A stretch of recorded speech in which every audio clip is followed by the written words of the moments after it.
Alright, we're in the back of a van. Yeah. That's what's up. And I'm with Jonny Craig here. How you guys doing? You doing good? I'm doing good, man. Real good. Alright, that's cool. I got a few questions for you. Okay. First one. What are your plans in terms of your new EP release?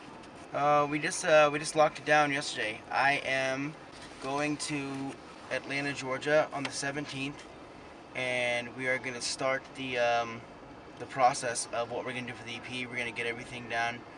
I'm probably gonna be in there for about 10 days, because I know the people I'm with, they're gonna dip out, and we're gonna pretty much just lock everything in, get how many songs we're gonna do, you know, get the vibe for each song, and probably start recording it right then and there.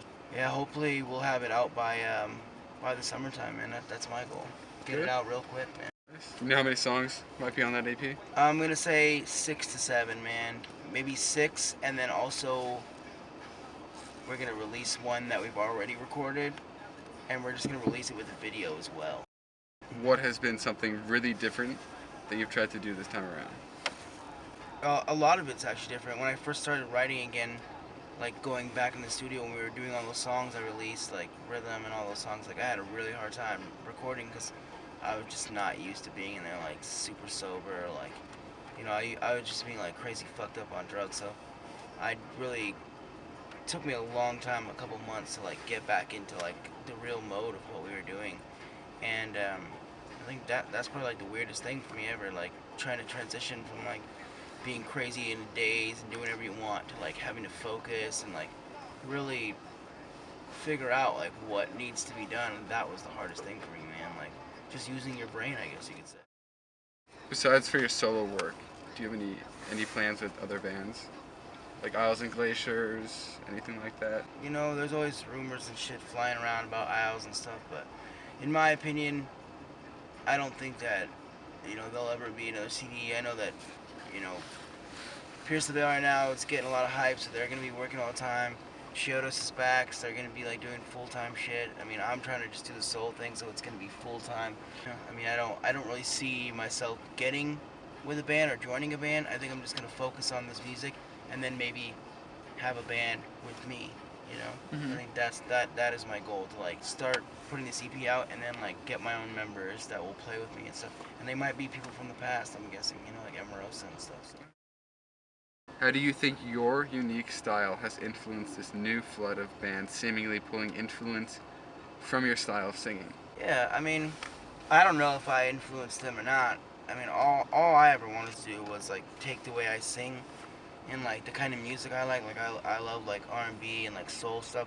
So all I ever wanted to do was just bring that into this scene that I kind of grew up in. Like obviously the people I grew up with and shit, they never liked that type of music. Like, they listened to like a lot of harder stuff, harder bands, like when I was in dance and stuff and growing up, and like being in like the scene where you go to shows and it's all just hardcore bands and shit. So I don't know if I actually influenced any of them, but I know for a fact that like my goal was to just bring my shit into that, and I think I did it pretty well, man. And yeah, I could definitely tell there are some people like that bite my style hard, but I think it's for the better, It's not negative to me. I don't take offense to it. I think it's cool that a lot of people want to adapt that good ass, the good vocals to like some harder music. I think that's cool. I like bands that have really good vocals.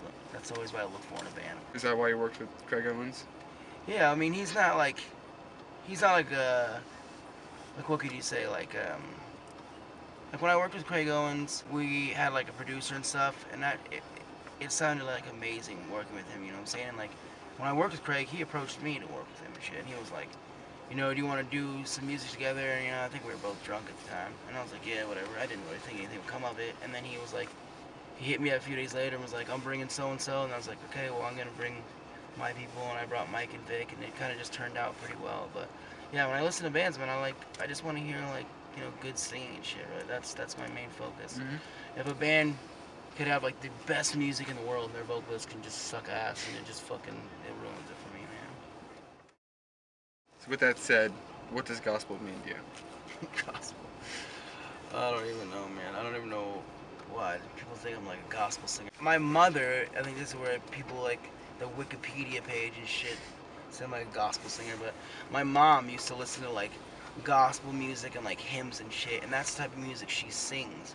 Like I never really took any influence from that, but I definitely like my mom made me listen to like tons of shit when I was a kid, like from anything from like Michael Bolton to some weird ass like Christian rock bands. I don't even remember like Rez. I couldn't tell. Like, So you took influence from what your mom showed you? pretty much, yeah. I just listened to all that shit, and then I mean, I guess that's where I also started to like really feel like, man, you know, I like music a lot more than I like anything else that I was doing at that age. So Is there a story behind the album cover of "A Dream Is a Question You Didn't Know the Answer to"? You don't know the answer to. this is a good How would you question. answer? Actually, no one's ever asked that.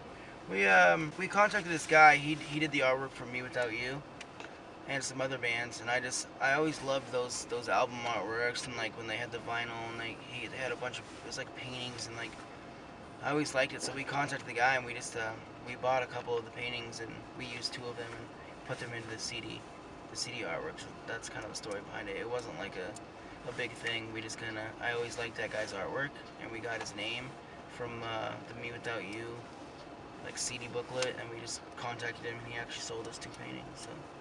Is that ever like a problem towards the end of an EP or an album, like trying to get this cover that pulls it together or somehow puts a Yeah. theme to it? Well, definitely like for all my other bands and stuff, like dance we always found our own, we always made our own. I know like Emarosa, we've definitely found our own and stuff. But now that I'm not on a label, especially Rise, they always, you know, they make a lot of suggestions about what it should look like and stuff like that. And now I'm gonna have like total freedom to make it look like whatever I want. So I think it'd be cool not to have to deal with a lot of that bullshit anymore. Do you enjoy that freedom? Yeah, I definitely enjoy the freedom right now. What was it a lot more efficient working with a label?